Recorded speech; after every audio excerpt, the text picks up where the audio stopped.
Hi hello welcome to my channel friends. ఈరోజు ఒక variety recipe, అదే దొండకాయ పప్పు.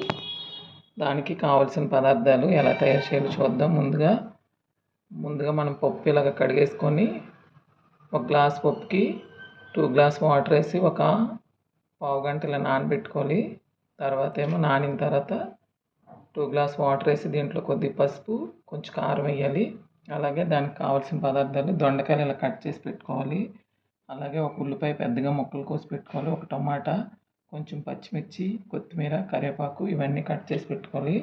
దొండకాయలు మాత్రం ఈ సైజులో ఇలా కట్ చేసేసుకోవాలి. ఇలాగా కొంచెం పెద్దగానే కట్ చేసుకుంటే మనకు పప్పులో కనిపిస్తుంటే చాలా బాగుంటుంది. ఈ పప్పు చాలా టేస్ట్గా ఉంటుంది. ఇలా కట్ చేసిన ముక్కలన్నీ మనం ఈ పప్పులో వేసుకోవాలి. ఇంకా ఇది కుక్కర్లో మూత పెట్టేసి స్టవ్ మీద పెట్టేసి 4 విజిల్స్ వచ్చిన వరకు పెడదాం. స్టవ్ వెలిగించి కుక్కర్ పెట్టేద్దాం.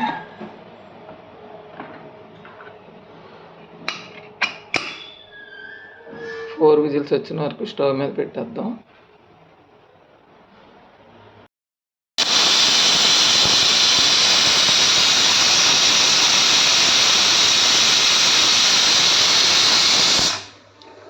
ఫైవ్ విజిల్స్ అయిపోయినాయి. కుక్కర్ కట్టేద్దాం.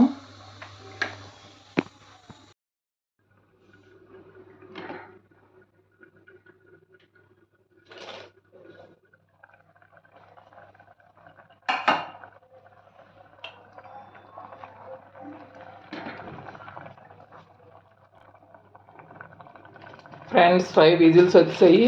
ఇగో మూత తీస్తే పప్పు ఇలా ఉంటుంది, దొండకాయ పప్పు. మనం దీంట్లో సరిపడ ఉప్పు వేసుకొని చక్కగా మెదుపుకుందాం. ఇప్పుడు తాలింపుకి సరిపడా ఆయిల్ వేసుకుందాం.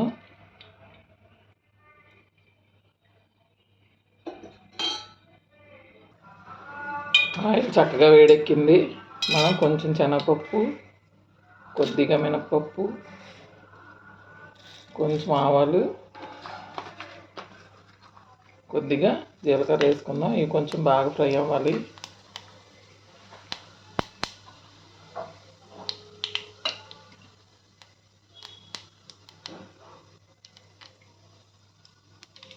ఇవి చక్కగా ఆవాలు, జీలకర్ర చిటపటలు ఆడుతున్నప్పుడు కొంచెం ఎల్లుల్లిపాయలు వేసుకోవాలి.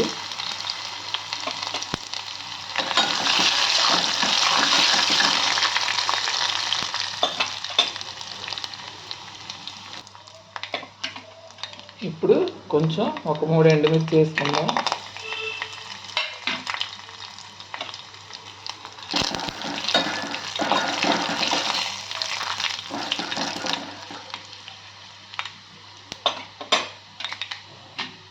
అలాగే కొద్దిగా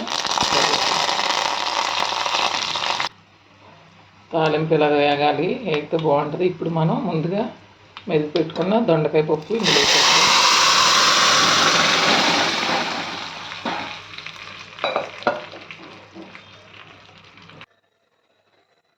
ఎంతో కమ్మగా ఉండే దొండకాయ పప్పు రెడీ అయిపోయింది ఫ్రెండ్స్. మీరు కూడా ఇలాగే ఈ పప్పు ఒకసారి ట్రై చేయండి. అందరూ దోసకాయ పప్పు, ఆకుకూర పప్పులో వండుతాం, కానీ దొండకాయ పప్పు తక్కువే, కానీ ఇది చాలా టేస్ట్గా ఉంటుంది. ఈ ప్రాసెసింగ్లో మీరు కూడా ఇలా తయారు చేసుకుంటే చాలా చాలా కమ్మగా టేస్ట్గా ఉంటుంది ఇది. అలాగే సమ్మర్ కూడా చాలా మంచిది ఈ పప్పు. అలాగే మీరు కూడా రెడీ చేయండి.